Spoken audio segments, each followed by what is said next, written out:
Today is our day 2 of our Zen Warrior virtual challenge. So I'm really excited because today I want to share with you one of my most favorite themes, which is all about self-love. So as you know, in this challenge I share with you a personal story, a mantra, and also something like that you can journal about, or something that it might be helpful when it comes to your own mindfulness practice.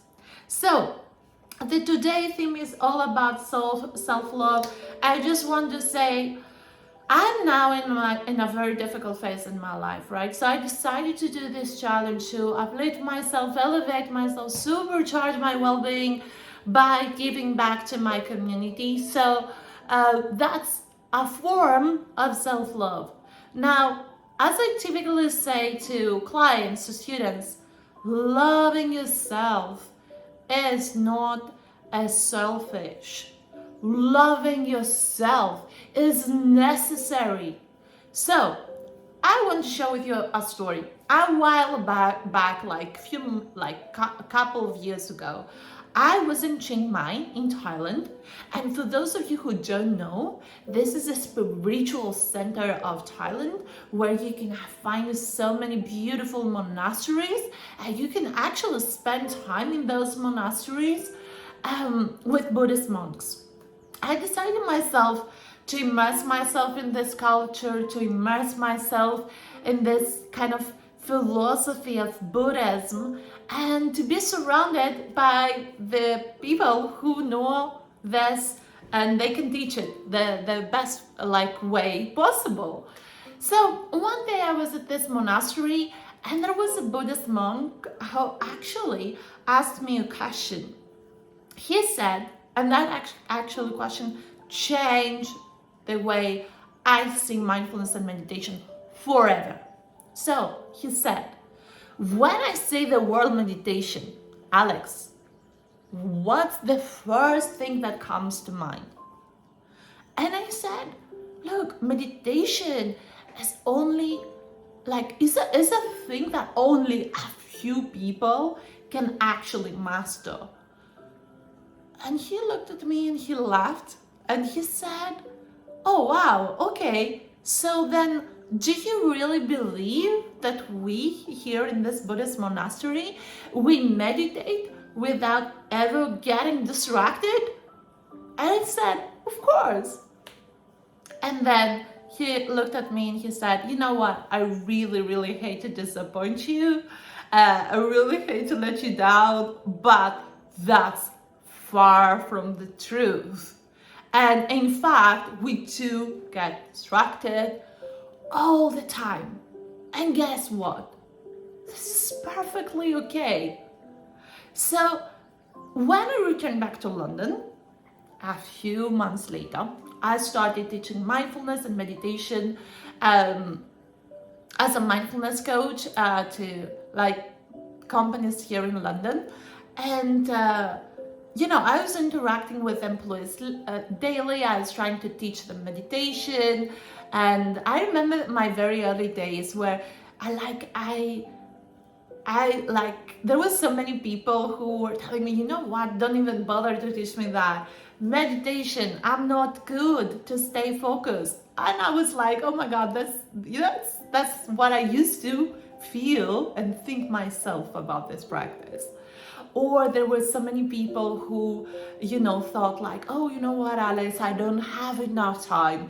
I don't have the mental clarity and space in my life to practice meditation. Or there were some people who were like, you know what, I can't stay still. I feel like it's hard for me to stay, I feel like it's hard because I have numb legs after a certain point.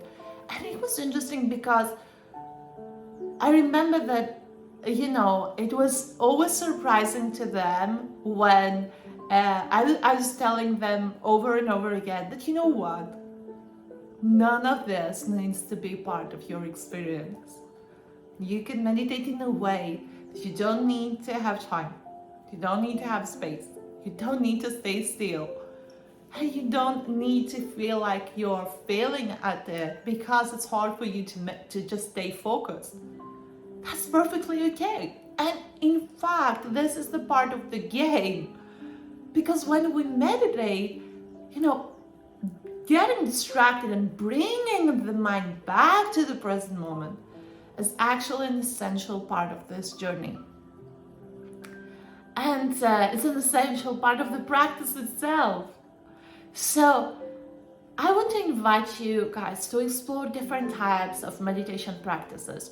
There is like TM, color visualization, yoga nidra, like there is like color meditation, like chakras. There are so many different types to meditate, so many different types of practices, which I feel like just be curious and explore. And honestly, based on your needs, based on your preferences, you can practice meditation which actually meets you where you are and speaks to you. So I will include a link in the comments below. I want to invite you to practice a super easy meditation, like very short, with me, and I'd love to hear your thoughts. So our mantra for today, because every day I give you a mantra, is I love and accept myself just the way I am. And there is a homework for today, home fun, that's how I call it. If you want to journal today, before you go to bed, take a moment to consider this concept of self-love and just ask yourself, like, what does it mean to you? And how do you currently practice self-love in your life? And maybe it's a good opportunity to maybe think again, you know, do you love yourself enough? And how do you show to yourself that you really love yourself unconditionally, unapologetically? And I want to recommend a book. It's an amazing book from John Bradshaw, Homecoming. Amazing book, highly recommended when it comes to self-love. So have a beautiful day, everyone.